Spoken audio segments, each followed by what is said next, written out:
প্রধানমন্ত্রী নরেন্দ্র মোদীর মন কি বাত অনুষ্ঠানে ত্রিপুরার ঐতিহ্যবাহী বাদ্যযন্ত্র চৌপ্রেংয়ের সংরক্ষণ ও প্রসারে বিশেষ ভূমিকার স্বীকৃতি পাওয়ার পর শিল্পী সুরজ কুমার দেববর্মাকে সংবর্ধনা জানালো ত্রিপুরা প্রদেশ বিজেপি।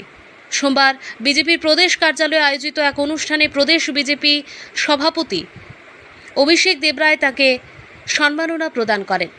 অনুষ্ঠানে শিল্পী সুরজ কুমার দেববর্মা জানান, তার ডাকনাম সদাগর।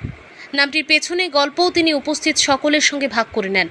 একই সঙ্গে তিনি মন কি বাত তার কাজের উল্লেখ করায় প্রধানমন্ত্রী নরেন্দ্র মোদীর প্রতি আন্তরিক কৃতজ্ঞতা প্রকাশ করেন।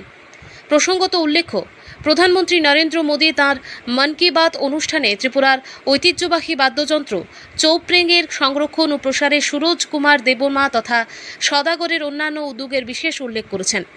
তিনি তার বিশিষ্ট বাঁশের তৈরি এই বাদ্যযন্ত্রটি ত্রিপুরার জনজাতি সমাজের এক গুরুত্বপূর্ণ সাংস্কৃতিক ঐতিহ্য, যা সুমধুর সুর অনেকটাই সুরদের সুরের সঙ্গে সাদৃশ্যপূর্ণ। সময়ের সঙ্গে তরুণ প্রজন্মের মধ্যে চৌপ্রেংয়ের জনপ্রিয়তা কিছুটা কমে গেলেও সদাগরের নিরলস প্রচেষ্টায় এই ঐতিহ্যবাহী বাদ্যযন্ত্রটি নতুন প্রজন্মের কাছে আবারও পরিচিত ও মর্যাদা ফিরে পাচ্ছে। আগরতলা প্রতিনিধির রিপোর্ট, প্রতিদিন ত্রিপুরা।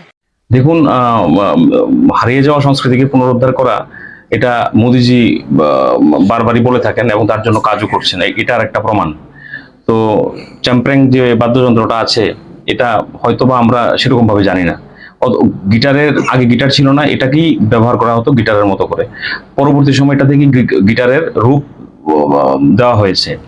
তো সূর্যকুমারজি এটাকে নিয়ে অনেক বছর যাবত নিজে এটাকে ছাড়েননি এই বাদ্যযন্ত্রকে, এবং এটাকে প্রমোট করে গেছেন। তো সেটা আমাদের রাজ্যের মানুষ অনেকেই জানে না, কিন্তু দিল্লি থেকে মোদিজি সেটাকে অনুধাবন করতে পেরেছে। এরকম হারিয়ে যাওয়া বা মৃতপ্রায় অনেক কালচার আছে, যেগুলোকে মন কি বাতের মাধ্যমে মোদিজি খুঁজে বার করেছেন এবং সারা ভারতবর্ষের মানুষের সামনে তুলে ধরেছেন। আজকে এই বাদ্যযন্ত্র সারা ভারতবর্ষের সামনে তুলে ধরা হয়েছে এবং ওনার নাম সারা ভারতবর্ষের মানুষের সামনে তুলে ধরা হয়েছে, এবং এই বাদ্যযন্ত্রের পপুলারিটি কিন্তু এখন আরো বাড়বে। এবং এটা যে জনজাতি সমাজের যে কৃষ্টি সংস্কৃতি যেটা আছে এবং এই বাদ্যযন্ত্রকে ঘিরে যে ইতিহাস আছে, সেটা কিন্তু আর মুছবে না, আগামী দিন আরো এগোবে, এবং এখন থেকে এটা একটা নতুন রূপ বা নতুন গতি পাবে। এবং আমাদের সূর্যকুমারজিকেও আমরা ধন্যবাদ জানাই।